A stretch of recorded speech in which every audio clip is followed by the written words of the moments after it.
The Power of Now is a spiritual guide that urges readers to break free from the constraints of the mind and live fully in the present moment. Eckhart Tolle emphasizes that most of our suffering stems from dwelling in the past or worrying about the future. By becoming aware of our thoughts and detaching from them, we can transcend the ego and experience a deeper sense of peace and consciousness. The book blends elements of mindfulness, meditation, and non-duality, offering practical advice and insights to help readers awaken to their true essence and find lasting spiritual fulfillment in the now. About the author, Eckhart Tolle. Eckhart Tolle is a spiritual teacher and best-selling author known for his profound yet accessible teachings on consciousness and presence. Born in Germany and educated at the University of London and Cambridge, Tolle experienced a radical inner transformation in his late 20s that led him on a spiritual journey beyond conventional religious paths. His teachings draw from a variety of traditions, including Buddhism, Christian mysticism, and Hindu philosophy, yet remain non-dogmatic and rooted in direct experience. Tolle's calm presence and universal message have inspired millions worldwide, establishing him as one of the most influential spiritual voices of our time. Once upon a time, in the middle of the noise and rush of modern life, there lived a person who always felt something was missing. They carried worries like stones in their pockets, worries about yesterday's regrets and tomorrow's uncertainties. They rushed from place to place, barely noticing the color of the sky or the warmth of their breath. Though they had moments of happiness, something always pulled them away. It was as if their mind lived in a different world from their body. Then one day they heard a simple whisper of wisdom, almost like a breeze across a still lake. Live in the now. At first it sounded too simple to be true. How could something as ordinary as this moment hold the key to peace? And so began a journey, not one filled with maps or destinations, but one that asked only for presence. The voice guiding this journey was calm and kind, like a lantern on a foggy path. It said, "You are not your thoughts." And just like that, the spell began to break. All their life, they believed that the voice in their head was who they were. That voice constantly replayed memories, imagined future disasters, judged others, and criticized them. But now they began to watch the voice instead of listening to it blindly. It was strange at first, like stepping outside of themselves and observing a chattering roommate who never paused. The more they watched, the quieter it became. A gentle space opened up between their awareness and the mind, and in that space peace began to grow. The voice explained that most people are trapped in time, not clock time, but psychological time. They live in the past or the future, rarely in the now. But the now is all there is. The past is only a memory, the future a thought. The only place life ever actually happens is right here in the now. This person began to notice how often their mind pulled them away. While brushing their teeth, they thought of emails. While eating lunch, they replayed a conversation. While lying in bed, they worried about bills or failures or what someone else might think. The now was always slipping through their fingers. But slowly, gently, they learned to return. They would pause and feel the breath in their chest. They would look around and see the sunlight on the wall, the softness of a shadow, the feeling of their body against the chair. These tiny moments were gateways, each one an open door back into life. Sometimes it was easy, like floating. Other times it was hard. Their mind would resist, saying, "This is boring," or "You're wasting time." But the voice reminded them that those thoughts were just tricks of the ego.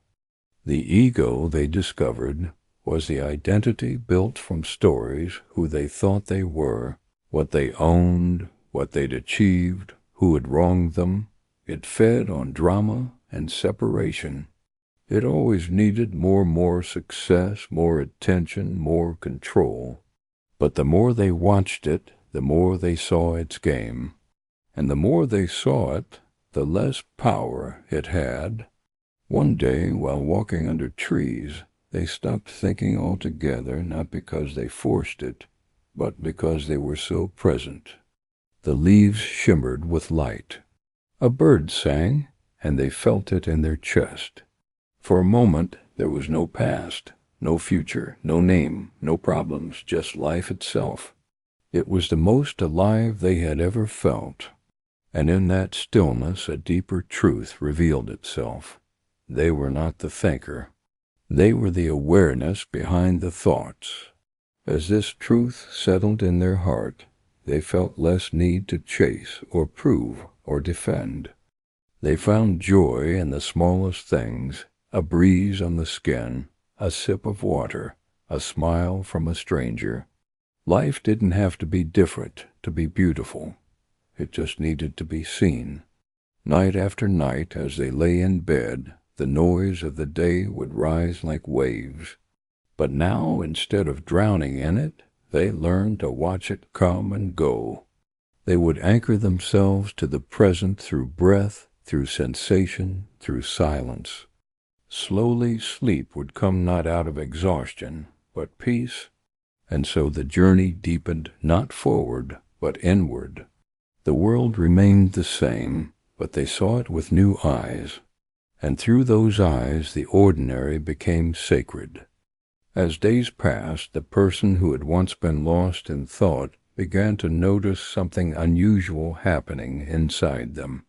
A kind of space was forming between their old reactions and their new awareness.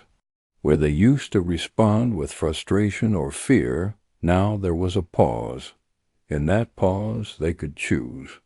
And that choice, so gentle yet so powerful, was where their true freedom lived. They had spent most of their life believing that if they just solved all their problems, they would finally feel peace. But now they saw it wasn't the problems themselves, it was their resistance to them. Each time they pushed away pain or argued with what was happening, they only made it bigger. But when they accepted the moment as it was, without judging, without fighting, it softened. Even pain softened in the light of presence. There was something the voice said that stayed with them. Suffering begins the moment you label a situation as bad. And it was true. A rainy day, a missed call, a long line at the store. These were only problems because the mind declared them to be. When the mind was quiet, they could simply be. One morning, after waking from a deep, dreamless sleep, they lay still and noticed something. For a few seconds there was no thought, just the feeling of being. It was calm, whole, and still. The voice had once called this pure consciousness, and now they understood. It was the ground beneath all the noise. But the mind didn't give up easily. It had grown strong from years of attention. Sometimes it would return like a storm, filling their head with worries and doubts. It would whisper that presence was lazy, that they needed to get ahead, fix everything, be someone better. When that happened, they didn't fight. They simply watched.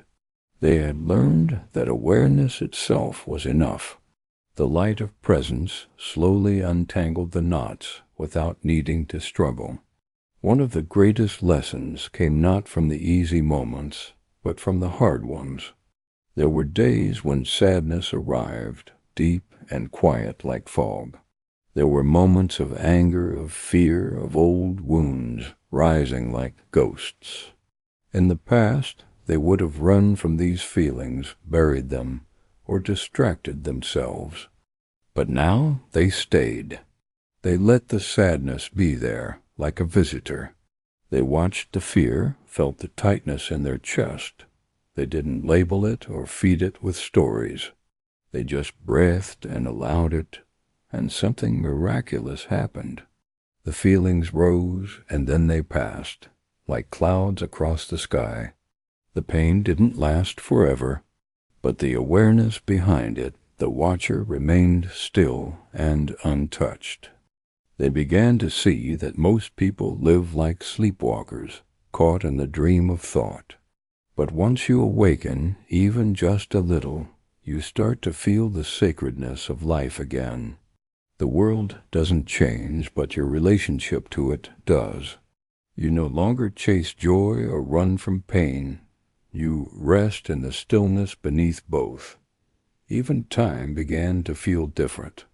The more they lived in the present, the less they worried about age or deadlines.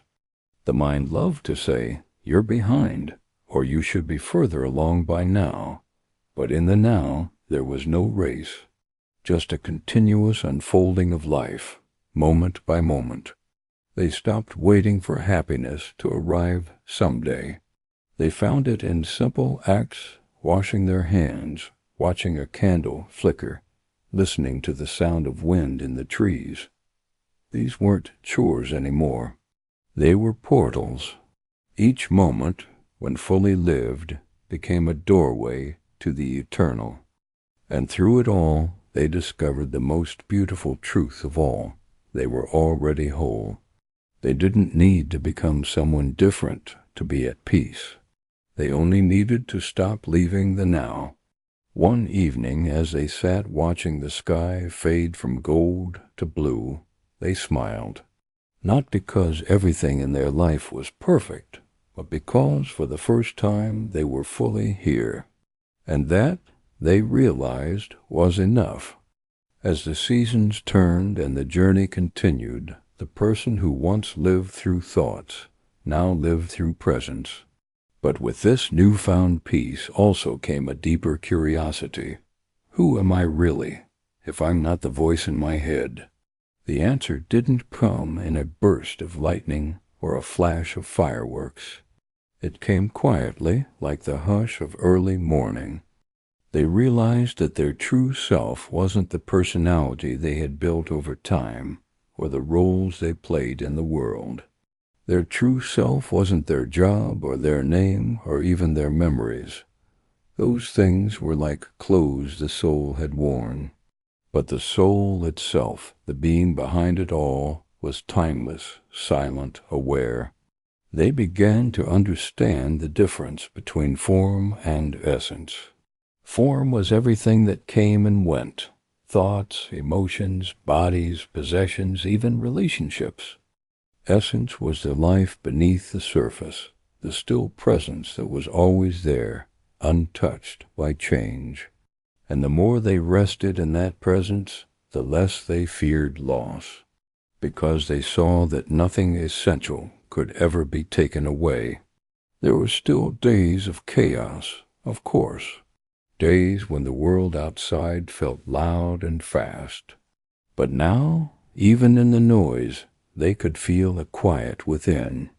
Like the still center of a spinning wheel, their awareness remained untouched. This didn't mean they ignored problems or responsibilities. In fact, they became even more engaged with life, but with a calm clarity instead of anxious striving. When someone hurt them, they didn't rush to defend themselves or strike back. Instead, they paused, breathed, and looked deeper. They realized that most people act from pain they don't understand. Behind anger is fear. Behind fear is hurt. And behind it all is a longing to feel safe, seen, and whole. That insight didn't make the pain disappear, but it made compassion possible. They also learned to forgive, not because others always deserved it, but because they themselves deserved peace. Carrying resentment was like drinking poison and expecting the other person to suffer. When they forgave, they felt lighter, like dropping a heavy bag they didn't know they were carrying. Still, there were times when emotions rose with force. Grief, jealousy, irritation, they didn't vanish just because someone was present. But now, emotions were no longer enemies. They were messengers. Each one pointed inward, asking to be felt rather than fixed. And when truly felt, they passed like weather across a sky that never changed. More and more, they saw that presence was not just for peaceful moments. It was especially needed in discomfort. When their body ached, they didn't fight it. They breathed into it. When they felt anxious, they didn't escape into distraction. They stayed. And in staying, they found strength they didn't know they had. Not a strength of will, but of surrender. Their sense of time softened too. The past, once so heavy, became like an old book they no longer needed to reread. The future, once so terrifying, became a blank canvas, empty, but full of promise. The now, though, was alive, vivid, sacred, like a jewel hidden in plain sight. Even their sense of identity began to dissolve. They no longer said, "I am anxious," or "I am sad." They said, "There is anxiety here," or "Sadness is passing through." In that small shift of words, something big changed. They were no longer fused with what they felt. They were the space in which the feeling occurred. This space, this vast inner stillness, became their home. And though the world outside continued with its ups and downs, they returned to that space again and again, not by effort, but by letting go, by surrendering to what is, by being rather than becoming. And in that being, life took on a new rhythm, not rushed, not forced, just unfolding moment by moment, like petals opening to the sun. As time passed, not in the way the clock measures, but in the way life unfolds, the one who had awakened to presence began to feel a deep, quiet joy, not because everything was perfect, but because they were no longer chained to the illusion that it had to be. They were no longer haunted by what if or why me. Life still brought surprises, some welcome, some painful, but each moment, even the uncomfortable ones, became part of the great mystery they had learned to trust. They came to understand that the mind was always trying to solve a problem it had invented. It created images of lack and then chased fulfillment like a carrot on a stick. But when they stopped running, when they simply stood still in the now, they saw there was nothing missing. They were not incomplete. They were life itself, aware of itself here and now. The voice within the one that had guided them, gently all along reminded them, again and again, nothing ever happens outside the now. The present moment is the field where all of life plays out. Pain, joy, love, fear, loss, and rebirth, they all pass through this one doorway. And when you stop resisting, you become the doorway itself. This didn't mean their life became quiet or that their days were always calm. In fact, being fully present made the world even more alive. Colors were brighter. Music stirred the soul more deeply. Conversations became rich and full of listening. They no longer felt like a separate person moving through a world of objects. They felt like a part of the living fabric of existence. And yet, this sense of oneness wasn't about losing the self, it was about discovering the true self, the one that needs no story, no label, no approval. It was the self that existed before the mind began naming things, before the roles and titles and fears. That self was spacious and still, like a clear sky holding every cloud without judgment. Sometimes when they looked into someone's eyes, whether a friend, a stranger, or even a person who had hurt them, they saw something familiar. Not just a person, but the same stillness shining behind their eyes. It was as if the presence within recognized itself in another, and in that moment separation dissolved. What remained was love, not the kind that clings or pleads, but the quiet love that sees, accepts, and simply is. Even in loneliness, they were never alone, for the presence within them was the same presence that breathed in every tree, every wave, every star. They began to feel that the now was not just a moment, it was a doorway into eternity. Not the eternity of endless time, but the timelessness of being.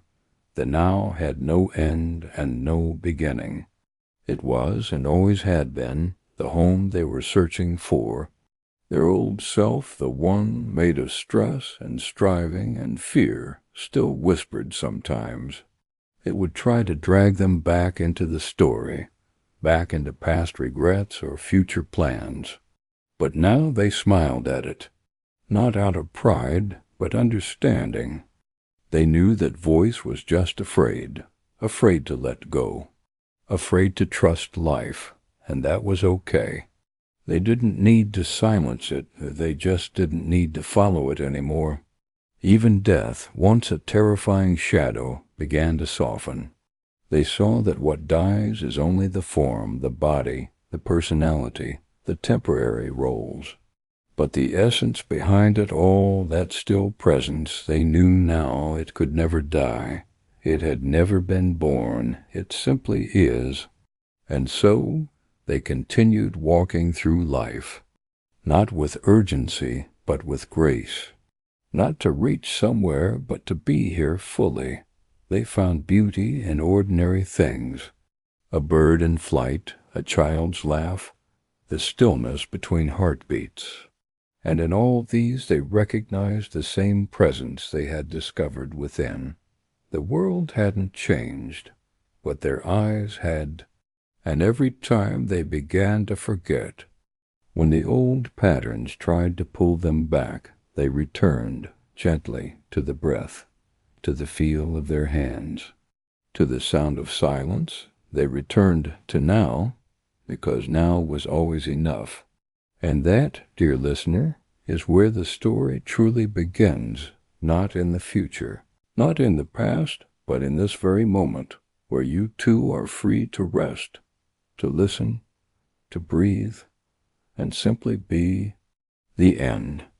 If you enjoyed this mindful moment, don't forget to like, subscribe, and share this with someone who might need a little calm in their life. New stories and reflections are released every week to help you slow down, tune in, and reconnect.